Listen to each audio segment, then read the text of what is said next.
Do you want to tell that story? I'll tell it. Thad, feel free to jump tell in it, wherever Captain. you like. So we chartered a yacht in Thailand 2 years ago, and we had successfully gotten through like 5 days or so of our charter, and we arrived at a place called Koh Phi Phi Don, which is like the party island in Thailand. It's basically like St. Thomas if you're a Russian, pretty much. But it was ravaged by a tsunami a few years ago, but there's all these clubs and bars on the beach, and it's a mixture of Thai people and Eastern European tourists who basically treat this place like they're Caribbean. And backpackers. Shitty Yeah. backpackers. Like 22-year-olds that are, sleeping somewhere for $5 a night. Right. So we have this 50-foot catamaran, and in this charter, and we are given this instruction manual basically of everything you need to know to take this boat from place to place. When you arrive at Koh Phi Phi Don Harbor, you will anchor here in 10 meters of water. Do not anchor here or here or here, etc. Right? And the bottom line is, if you follow the instructions and put your ego aside, everything will be fine. If you think, stranger to this strange land, that you are smarter than the book written by people who have been there, boy, are you going to have a fucked time. And so, Zach's got the map there. That's perfect. So Koh Phi I Phi thought we Don, metered in the appropriate area, though, didn't not exactly. We were supposed to anchor, and if Zach zooms in on Koh Phi Phi Don, and you switch to the satellite view, as you can see, there's a northern harbor and there's a southern harbor, and then there's sort of this land bridge in the middle. The land bridge is We're in where the southern. so we anchored in the southern harbor, and the land bridge is where all the civilization is, and the beach bars are on the northern beach.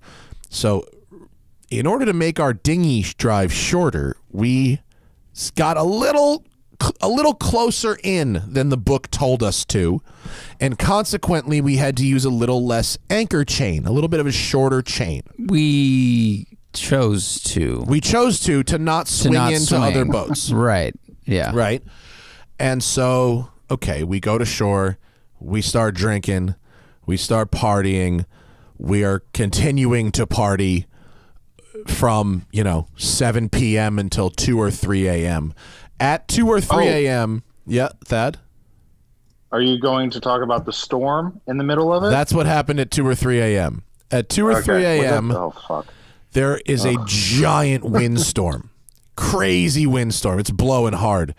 We're wasted and on the beach and going, this fucking windstorm rules! Party! Thailand! Koh Phi Phi Don! Well, and then the tide goes out. Like, we're walking Right. on the beach, and the tide goes out like 100 feet, and everyone walks out onto the tide. And I did it too. I was like, whoa, look at this. Look Like, at it's all the muddy. This is normally water. This is amazing. Right. Look how far away from, like, all the lights and the buildings I am. Isn't that incredible? Yeah, and this is on the North Harbor. You cannot see to the South Harbor. You just can't from where we are. So eventually it's like 4 a.m. We're trashed, and we are now going back to the boat. We find our dinghy on the beach and on the South Harbor. We get in the dinghy, and as we begin to motor back to the boat, the dinghy engine motor didn't work. dies. Yeah, the dinghy engine dies. I don't know why. It was never fixed. I remember the gas tank flipping upside down for some reason. And I think we had to stop and like pump it, and then the engine died. I don't know if it got like air in the line or something, but it stopped. It stopped working, and we had we were at the far end of the mooring anchor harbor, like farthest away from the beach. Yeah.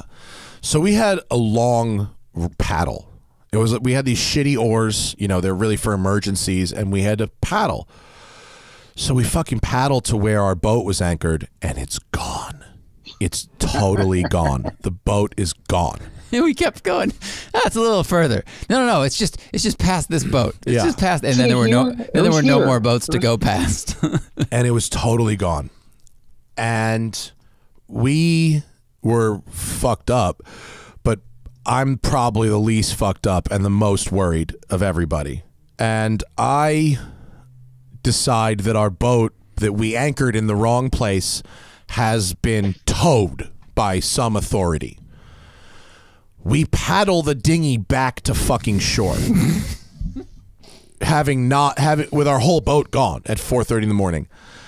And obviously everything is on our boat. Like, other than our wallet and what we're wearing, we've got nothing else. It's all on the boat. And so we're paddling and I'm panicking and we're thinking about what we're going to do. So we get to the shore and we try to find a police station, which we do find. And Zach, you want to pull that map up again? The police station is going to be on the right side of the land bridge, sort of over, kind of over there. Yeah, on the right. Yeah, near the pier. Yeah, near the pier on the right. Now, okay, we find there's one cop in the police station. He speaks no English.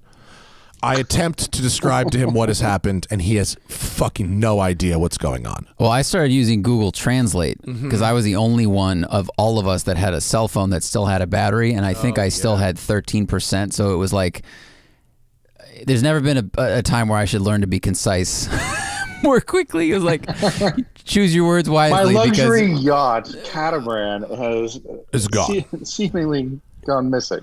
Well, I remember approaching the cop with the mindset of, where did the police tow my boat to? Not necessarily. The mindset was we were towed.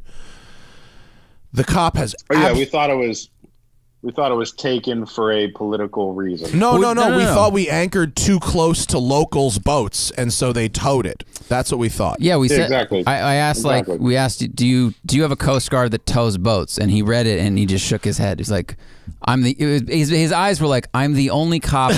There's 2 on the island. The other one's asleep, and it's 4 in the morning. What the fuck? What do you think we are? So we get no help from this cop. But no. I believe it was me, walk out on the front porch of the police station, and I can see out into the harbor that if I look outside the harbor, further outside the harbor, there is a speck of light. Let's take a step back. You are not allowed to sail at night in Thailand. It's illegal. After dark, it's illegal. Oh, that's a great 3D view, Zach. I like this. Okay. So you're not allowed to sail. So a light being on offshore would be incredibly unusual. Asterisk number 2. Before we left the boat to go party and get fucked up, I do recall saying, let's leave every light on the boat on. That way people will think we're home and they won't maybe rob us. So correct. That was a smart thought. From the police station, I can look across the mouth of the harbor, out of the mouth of the harbor, into the open ocean, and see a speck of light, and almost immediately realize where our boat has gone. Zach and I grab the cop, point at the boat out in the harbor, and say, that's our boat. Help. He puts us, I believe, on his motorcycle.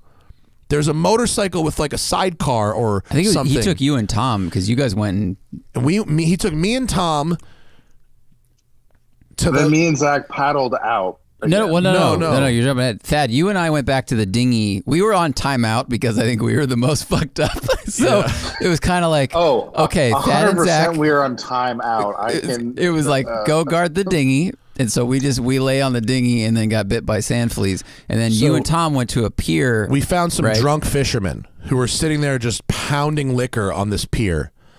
And I took out all the money I had. I don't remember how much it was. I think it seemed like a lot, but it wasn't really like a lot. It was like 30,000 baht or whatever it was, but I think it was like $100. I pointed at the light and I said, please, here is money.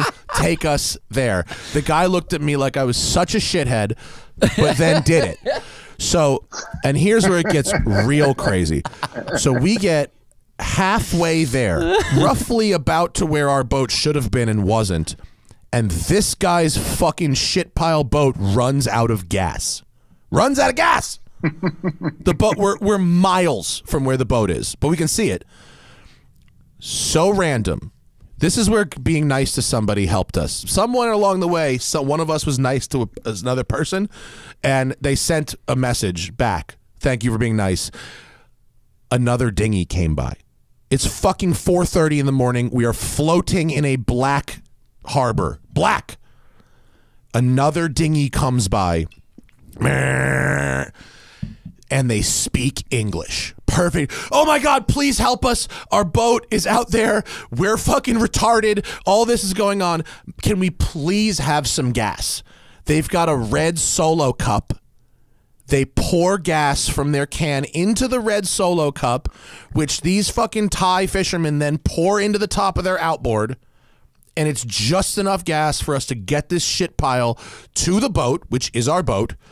We help the Thai fishermen help us navigate the boat back into the harbor in pitch fucking black. Now, at this time, Thad and I are on the beach, and we're just watching this one light far away from all the others. It's like watching a star, and it starts to move. Yeah. And we go, I think it worked. And so we get in the dinghy and start our long paddle back to our general parking area. Yeah. And so we didn't want to try and anchor again. And so these fishermen, we gave them some more money, and they rafted us up against their boat. Which means you tie the two boats together, and we spent the night incredibly embarrassed, rafted up to these fishermen's boat. But we fucking straight up, the boat came off anchor in the windstorm and literally went out to sea. Yeah. and if we didn't go to the police station, we wouldn't have had the viewing angle to see it, because from the shore where the fishermen were, like the way the boats were moving around in the wind, like actually when we went to where the boat should have been and we couldn't see it, we were actually blocked by another boat from being able to see it. Like, it seemed impossible that the boat would have come off anchor and then also not hit anything else drifting out. And then the other boats moved back over to totally block our view at the very moment we needed to see that. Like, we could have probably kept paddling and gotten it. Probably. You know, and gotten it and figured it out on our own. But there was so much light around us. Like, we had to be somewhere where you looked out, and because it was the one light in a sea of darkness, not among the other thing. And people, picture yourself, if you're looking out toward the ocean, if the boat went to the left and got snagged on like a reef. If it had gone to the right, a tenth the distance it went left, it would have run into a cliff. Yeah. And then sank. Rocks and mountains, and it would have been a huge, huge problem. Very fucking expensive. It didn't hit anything. It didn't hit anything. No one ever found out about it. Nothing ever happened. We had one little bit of damage from being tied up to the people, and I think that was there was a little scuff from being rafted, which I did end up paying for. And it wasn't expensive. It was a couple $100, the scuff on the boat. But fuck me, dude. I mean, we came minutes from absolutely losing a yacht in the middle of the fucking Ao Chalong Bay in Thailand with nothing, with no phones and no money and nothing. Fucking hell. we bumped into a guy outside a bar, and he was like American. We're like, oh, what's this place about? And he had lost his passport at some point when he had gone partying on this island weeks ago, and he was waiting for someone to mail him a new passport. And in the time, while he was waiting, he had to get a job to pay for the room he was staying in, like the hostel. So he was working as a bar barker, trying to bring in tourists to drink at the bar. And so it was almost like, I talked to this guy. It was like foreshadowing, like that would have been our life, because getting a new passport made and shipped to that island would have taken several weeks. Yeah. Wow. Fuck that. But we were very quiet the next day. All of us were very quiet on the boat. All of us were really quiet, and and it was a very valuable lesson. Experts wrote a manual so morons don't have moronic things happen to them, and you have to put your ego aside, and you have to listen to the people who wrote this thing to fucking help you. And in Tahiti, we were exactly on point with our navigation. We anchored exactly in safe places where we were told to anchor, and we had no drama whatsoever and no issues, and we certainly didn't lose a fucking boat. Yep. Woo! So there's your Thailand boat story.